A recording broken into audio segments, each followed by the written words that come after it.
Bonjour, mesdames et messieurs, ici Christine Guilbeault et bienvenue à votre émission Ça vous regarde. Alors aujourd'hui, j'ai avec moi Steve Piché qui s'entraîne pour un demi-marathon à Las Vegas pour ramasser des fonds pour la lutte contre le lymphome et la leucémie. Alors Steve, bonjour. Bonjour Christine. Ça va bien? Oui, toi? Oui. J'aimerais savoir, pourquoi tu as choisi cette cause-là? Bien, j'ai choisi cette cause-là, dans le fond, principalement parce que j'ai entendu parler de Team in Training à la radio. Et ça parlait de défis, de relever des défis, mais ça parlait de s'entraîner pour ramasser des fonds. Là, je ne comprenais pas trop c'était quoi exactement, pourquoi ramasser des fonds. Là, il disait que c'était pour la Société de leucémie et de lymphome du Canada. Alors, je suis allé voir sur leur site web et je suis allé m'informer à savoir c'était quoi exactement Team in Training. Et alors là, Team in Training, ce qu'ils font dans le fond, c'est qu'ils nous entraînent à se dépasser et ils nous aident aussi à ramasser des fonds pour la leucémie. OK. Puis, je voulais savoir, en fait, d'où est venue cette idée-là, en fait? Est-ce qu'il y a eu quelque chose, y a-t-il quelqu'un dans ton entourage qui a eu la leucémie ou... Non, dans mon entourage, il n'y a personne qui a eu la leucémie, mais la leucémie, c'est un des cancers qui touche le plus les enfants. La leucémie et le lymphome sont deux des trois cancers les plus répandus chez les moins de 15 ans. Oui. Et je sais que tu as 4 neveux et nièces. Exactement, oui. Est-ce que ça a joué dans la balance pour choisir cette cause-là en particulier plutôt qu'une autre? Oui. C'est sûr que l'année passée, je m'étais impliqué, point de vue, le cancer en général, avec le Relais pour la vie à Saint-Ignace. Mais j'ai plus cherché, dans le fond, quelque chose qui touchait plus les jeunes, point de vue, parce que ça me touchait un peu plus, dans le fond, les jeunes. Là. OK. Puis, par exemple, les gens qui vont donner des sous, où est-ce que l'argent va aller? Où est-ce que ça va être réparti? Dans le fond, c'est principalement, dans le fond, ça va directement à la Société de leucémie et lymphome. Puis eux répartissent ça pour la recherche principalement et le soutien aux familles. C'est sûr qu'il y a aussi des frais administratifs, mais c'est la société qui a le moins de frais administratifs. Leur objectif, c'est en bas de 25 %. Et l'année dernière, ils ont réussi à atteindre le 23 % Si on compare ça à d'autres organismes comme Leucan, eux, c'est 49 % Fait que principalement, tous les fonds, 75 % des fonds vont directement à la cause et non en frais administratifs qui sont un peu dérisoires. OK. Puis, j'ai su que tu avais fait un tournoi de poker en fin de semaine passée. Oui, j'ai fait un tournoi de poker à Joliette le 4 février, donc la semaine passée. Et malheureusement, il n'y a pas eu autant de monde que j'espérais. Il y a eu seulement 37 joueurs, mais ça m'a quand même permis d'amasser 1 200 $ pour la cause, pour atteindre mon objectif qui est présentement de 5 000 $. OK. Puis, est-ce que tu prévois d'autres activités? Oui. Étant donné que je pars le 10 mars prochain, je prévois premièrement faire un quilloton qui va avoir lieu le 25 février 2012 à 19 h au Salon de quilles au Magnifique à la Valtrie. J'ai seulement 14 allées, fait que j'aimerais ça les remplir quand même. Ça, c'est 84 personnes, c'est quand même possible. Ça, si les gens, par exemple, voudraient réserver, est-ce qu'il y a une façon? Oui, ils peuvent me rejoindre sur mon téléphone, 450-758-5277. Sinon, sur mon site web, le www.stevepiche.com. Parfait. Puis, je voudrais savoir aussi, qu'est-ce que ça comprend Team in Training, dans le fond?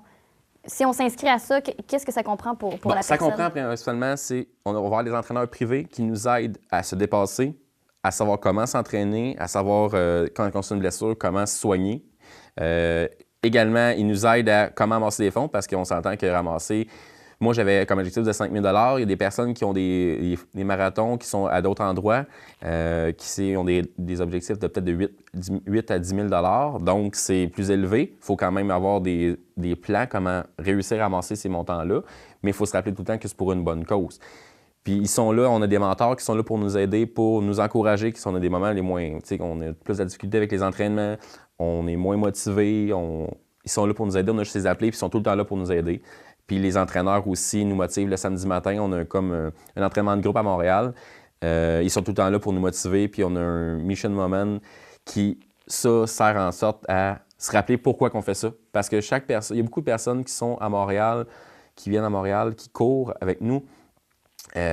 Parce que ceux qui sont vraiment touchés, eux autres mêmes, je cours avec des personnes qui ont la leucémie, qui sont en rémission présentement. Il y a beaucoup de personnes qui sont en rémission. Est-ce que c'est des jeunes ou c'est des adultes? Il y a des jeunes, mais je dirais que c'est principalement des adultes là-bas, principalement. J'ai aussi une fille qui court avec moi, c'est son père qui était touché. Fait que il y a ces 2 enfants, dans le fond, qui courent pour leur père. Puis grâce, dans le fond, au fond que la Société de leucémie et lymphome ont ramassé à date, ils sont capables de trouver des traitements pour rallonger. Mais quand c'est un lymphome, c'est incurable. Ils peuvent réussir à rallonger l'espérance de vie, mais ils ne peuvent pas traiter pour l'instant, dans le fond, la maladie. Mais qu'est-ce que c'est un lymphome?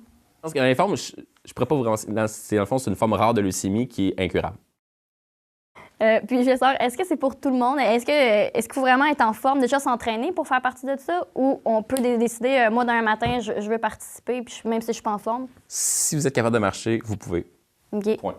Parce que dans le fond, ils sont là. Aussi, il y a des personnes qui ne sont pas capables de marcher. Il y a une personne qui marche avec une canne et va participer à un demi-marathon à Las Vegas également. OK. Mais elle va faire le marathon marché. Dans le fond, il y a deux... on peut faire le demi-marathon marché. Le marathon complet se fait seulement à la course, parce que c'est quand même 42 km, 42,2 km. C'est seulement à la course. Mais pour ce qui est du demi-marathon, il n'y a pas de de faire la marche. Il y a des personnes qui font aussi la course-marche. C'est 5 minutes de course, 5 minutes de marche. Puis les personnes qui font la course font principalement du 10 minutes de course, 1 minute de marche pour réaliser leur distance. Mais je voulais savoir, je demandais ça, tu sais, comme toi, ça fait quand même un certain temps que tu t'es inscrit puis que tu t'entraînes pour ça. Mais quelqu'un qui entendrait parler de ça comme maintenant puis qui dirait, moi, je voudrais y aller maintenant à Las Vegas, est-tu trop tard? Ou ça ira l'année prochaine? C'est trop tard, oui, mais c'est pas trop tard pour participer. Mettons, pour Las Vegas, c'est trop tard dans un sens parce que, la personne ne pourra jamais s'entraîner adéquatement pour réussir à courir à Las Vegas. Pour l'année prochaine, ça va être possible, mais aussi, il y a 3 saisons, dans le fond, dans Team in Training. Il y a une saison printemps, été et hiver, et automne, dans le fond. Et lorsque la saison, dans le fond, là, je suis présentement dans la saison printemps, étant donné que ça va avoir lieu au mois de mars, avril. Et la prochaine saison, c'est pour l'été. Ça commence à partir du mois de mai. Fait que les personnes peuvent s'inscrire à partir de maintenant pour Team in Training, pour la session d'été. Il y a des places disponibles pour Ottawa, des places disponibles pour Alaska et il y a des places disponibles pour, je pense que c'est Montréal, si je ne me trompe pas. OK. Puis là, tu parles de place, dans le fond, est-ce que c'est limité, ce défi-là, ou tout le monde peut participer? C'est plus on est de fou, plus on rit, ou Non, c'est limité? sûr qu'il y a des places limitées parce qu'ils ne peuvent pas entraîner plein de personnes. Ils ont des limitations, point de vue, parce qu'ils veulent respecter leurs frais, dans le fond, si on veut, les frais administratifs. Fait qu'ils ont, mettons, par exemple, pour Las Vegas, ils ont 60, je pense qu'on avait 45 ou 50 personnes maximales. Fait que quand les 45 places sont prises, ben on ne peut pas en rajouter d'autres personnes avec Team in Training. Donc, nous allons maintenant faire une courte pause et revenir par la suite avec Steve. Samedi matin à 9h30, nos téléspectateurs sont invités au Super Bingo télévisé diffusé depuis nos studios de Berthierville. Depuis maintenant plus de 15 ans, plusieurs adeptes de la télévision régionale se sont partagés un montant de 500 $ disponible chaque semaine lors de cette joute de bingo télévisé. 2 animateurs bénévoles et 4 vérificateurs se succèdent à la caméra de CTRB dans le but de vous faire passer une petite heure agréable et payante le samedi matin. On peut se procurer des cartes de jeu chez les dépositaires autorisés participants à Berthierville, le marché Maneille, rue Sainte-Geneviève, face à l'église, le dépanneur Formule 1, rue Notre-Dame, le marché IGA Extra sur l'avenue Jules Villeneuve, l'Auto-Québec au coin sur la place du marché, le pavillon Berthier rue Sainte-Foy, le marché Métro rue Notre-Dame, la pharmacie Brunet rue Frontenac et à Saint-Ignace de Loyola, le marché Aldo rang Saint-Michel et le dépanneur La Traverse sur le chemin de la Traverse. C'est un rendez-vous tous les samedis matins à 9h30 sur les ondes de CTRB, votre télévision régionale et communautaire.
Bonjour, ici Diane Morin. Bienvenue à votre émission Le Relais du Country. Alors, nous sommes de retour avec Steve Piché, qui, je vous rappelle, ramasse des fonds pour la... Société de leucémie et lymphome du Canada. Merci beaucoup, Steve. Alors voilà, Société de leucémie et lymphome du Canada. J'aimerais ça savoir, hein, on a parlé tantôt beaucoup de la cause et tout, mais par rapport à toi, est-ce que tu t'entraînais avant de participer à ça? Pas vraiment, non. Je m'entraînais pas vraiment. C'est sûr que ça m'a mis en forme, si on veut. C'est le but aussi du programme, c'est de se remettre en forme et de se mettre en forme pour une bonne cause. Parce que dans le fond, avant, j'allais au gym quelques fois, mais c'était pas, mettons, ponctuel. Tandis que depuis que j'ai commencé le programme, je suis au programme d'entraînement parce qu'on a un programme personnalisé, pas personnalisé, mais selon l'événement qu'on va faire, on a un programme qui nous aide vraiment à être prêt pour l'événement. Puis on a, par exemple, des kilomètres à faire à chaque matin.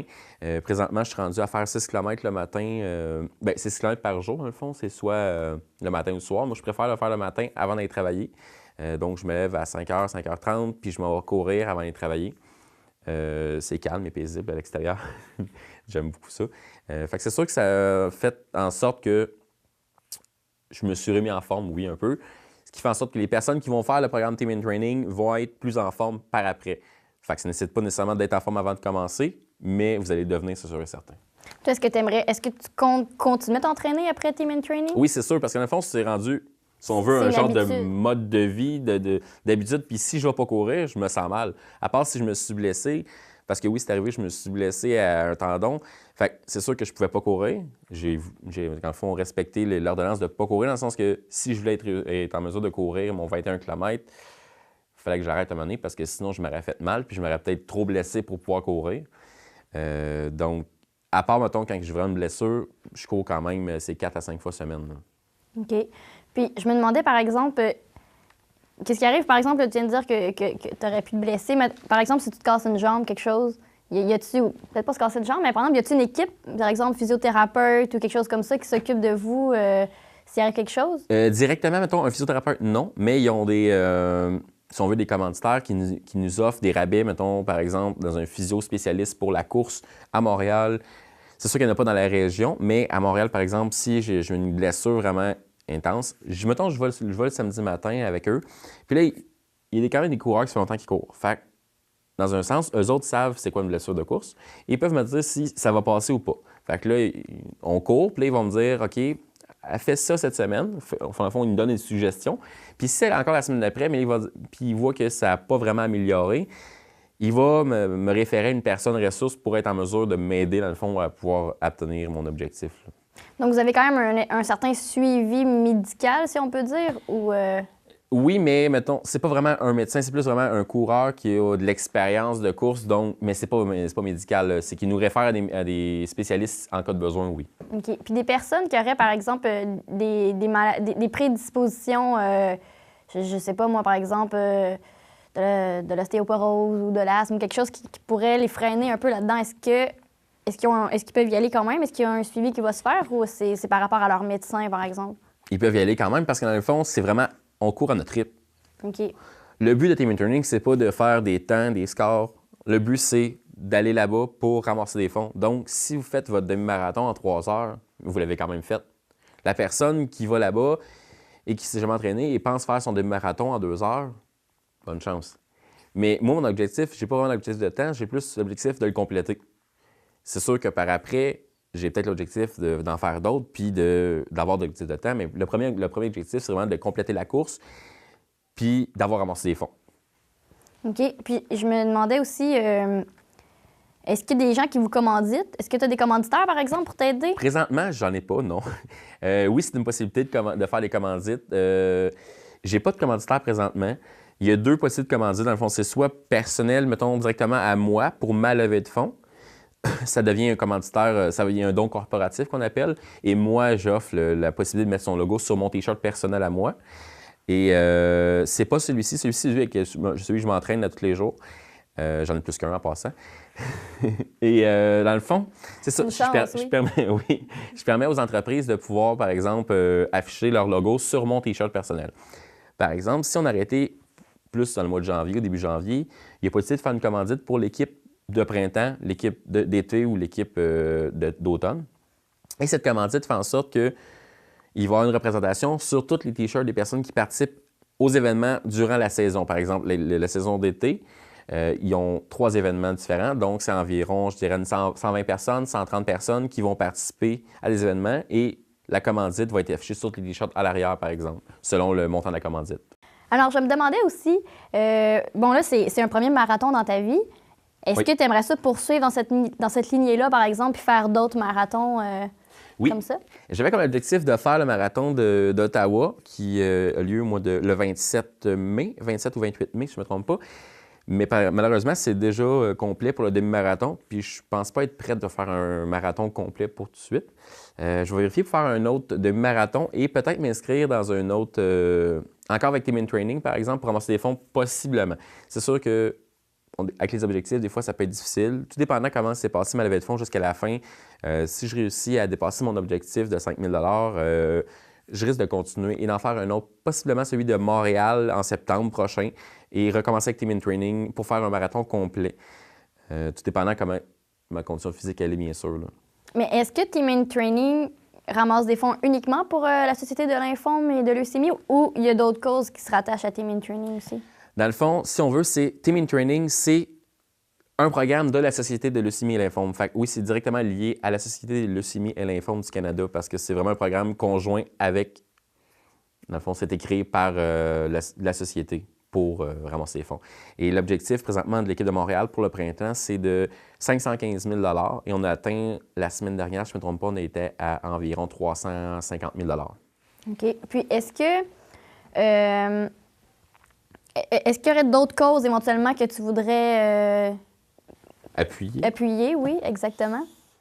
Mais c'est sûr que je sais pas. Ça me prendrait une cause. Appuyer une cause pour appuyer une cause, c'est une chose, mais moi, ça me prend aussi des défis dans la vie. S'il faut j'appuie une cause, juste ramasser des fonds, ça ne rejoint pas vraiment mon objectif parce que ça ne m'aide pas à m'accomplir en même temps. Et la raison pour laquelle je suis avec Team in Training, c'est parce que ça te permet de relever des défis pour toi et en même temps de faire un bon acte, dans le fond, pour une bonne cause. OK. C'est parfait. Nous allons maintenant faire une autre petite pause et revenir après.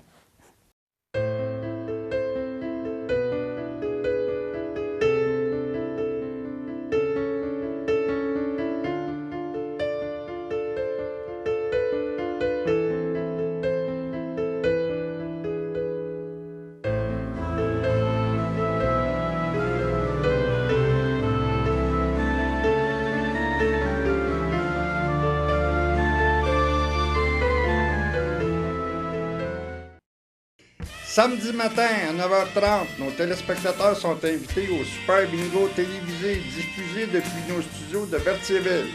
Depuis maintenant plus de 15 ans, plusieurs adeptes de la télévision régionale se sont partagés un montant de 500 $ disponible chaque semaine lors de cette joute de bingo télévisé. 2 animateurs bénévoles et 4 vérificateurs se succèdent à la caméra de CTRB dans le but de vous faire passer une petite heure agréable et payante le samedi matin. On peut se procurer des cartes de jeu chez les dépositaires autorisés participants à Berthierville, le marché Maneille, rue Sainte-Geneviève, face à l'église, le dépanneur Formule 1, rue Notre-Dame, le marché IGA Extra sur l'avenue Jules Villeneuve, l'Auto-Québec au coin sur la place du marché, le pavillon Berthier, rue Sainte-Foy, le marché Métro, rue Notre-Dame, la pharmacie Brunet, rue Frontenac et à Saint-Ignace de Loyola, le marché Aldo, rue Saint-Michel et le dépanneur La Traverse sur le chemin de la Traverse. C'est un rendez-vous tous les samedis matins à 9h30 sur les ondes de CTRB, votre télévision régionale et communautaire.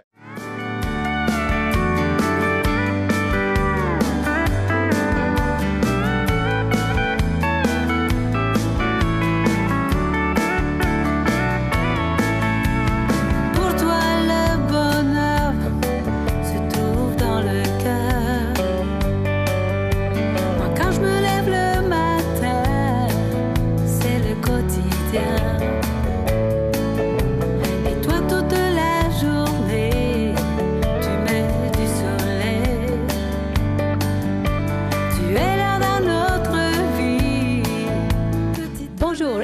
Yann Morin. Bienvenue à votre émission Le Relais du Country. Alors, nous sommes de retour avec Steve Piché.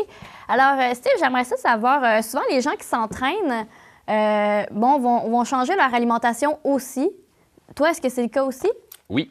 Dans le fond, je change mon alimentation. C'est sûr que je mange moins de fast-food, de junk food, comme on pourrait dire, parce que ça paraît bizarre à dire, mais ça court pas bien. C'est pas vrai que aller manger dans un fast-food, puis après ça, aller courir 6 km, que tu vas être facile. Non, tu vas le sentir, fait que ça ne tentera plus de le faire le lendemain. Tu vas t'en rappeler. C'est sûr et certain. Et il y a aussi une alimentation différente pour, mettons, avant la course, pendant la course et après la course. C'est sûr qu'avant la course, j'ai pas le choix de déjeuner. Parce que sinon, je ne réussirais pas à faire, par exemple, une grande distance. La plus grande distance que j'ai faite à date, c'est 17 km environ. C'est 16,88 km. Faut déjeuner avant d'y aller, parce que je fais ça le samedi matin. Faut déjeuner avant d'y aller, mettons 1 heure avant d'y aller. Et quand c'est des longues distances comme ça, les entraîneurs nous ont dit de consommer faut manger pendant qu'on court. C'est sûr qu'on ne se ramène pas, par exemple, une barre tendre, c'est plus compliqué. On mange des genres de gel, si on veut. Des personnes qui mangent des beans, c'est des sport beans qu'ils appellent. Ça ressemble à des jelly beans, mais qui sont concentrés avec de la caféine puis du sucre.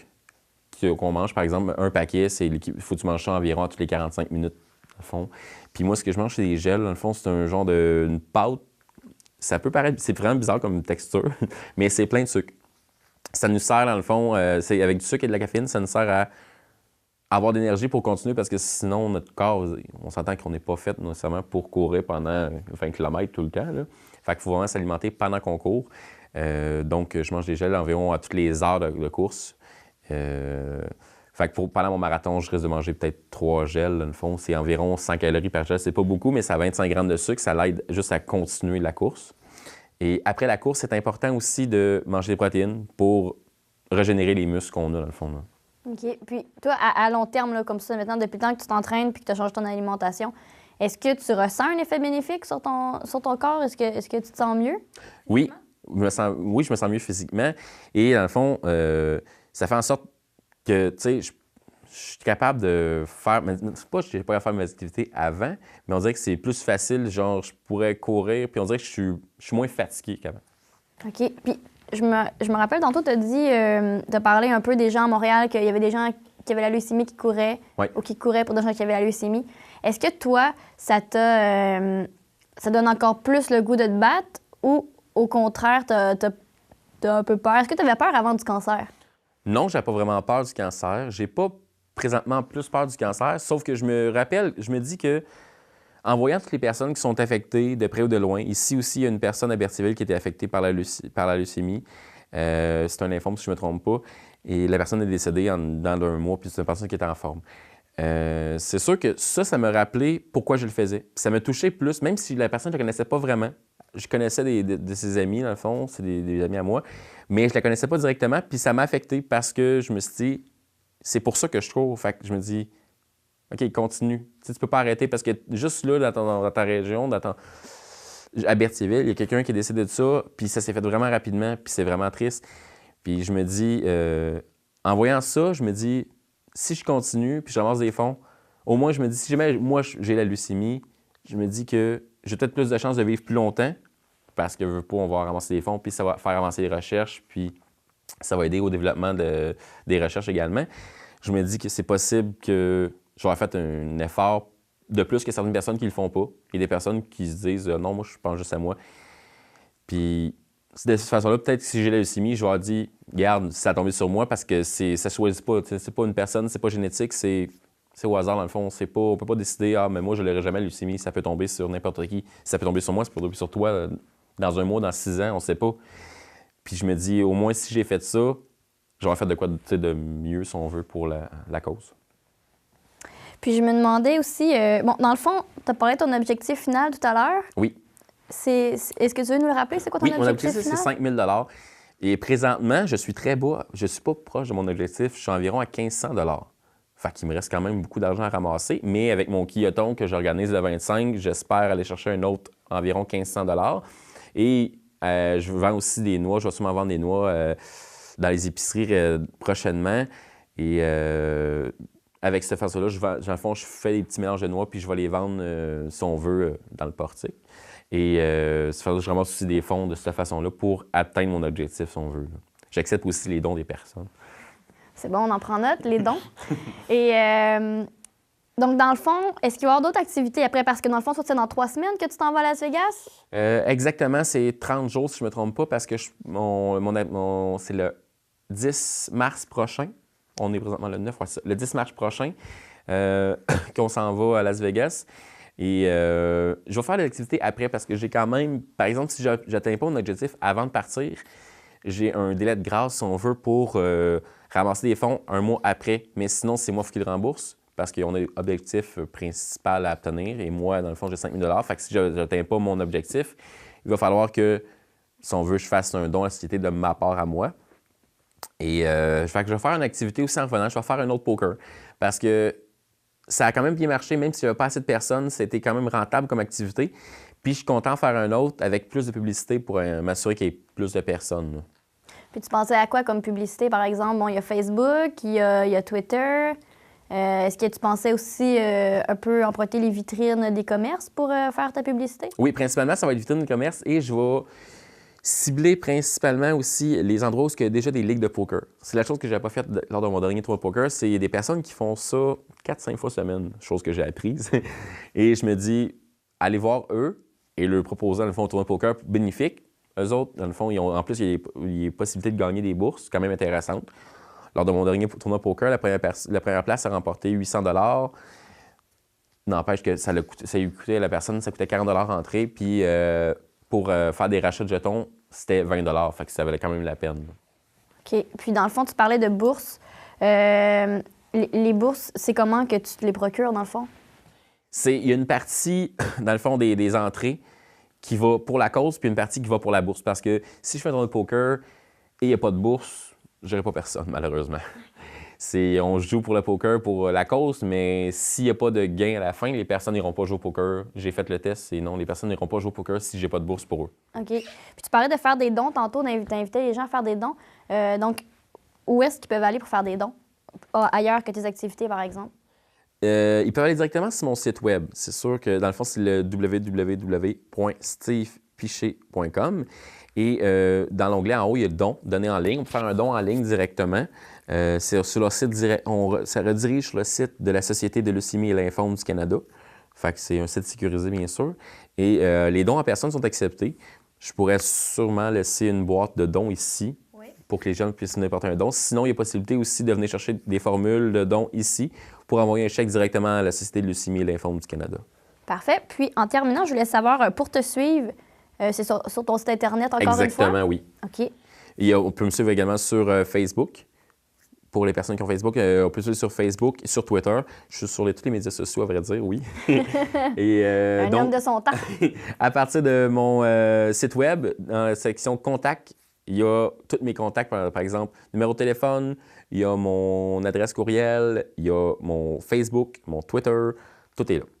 Bon, mais ce serait intéressant de vous revoir quand tu vas être revenu de Las Vegas, de te revoir pour savoir comment ça a été.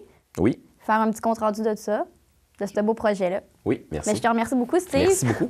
Merci. Alors, je vous remercie, mesdames et messieurs. C'était Christine Guilbeault pour Ça vous regarde.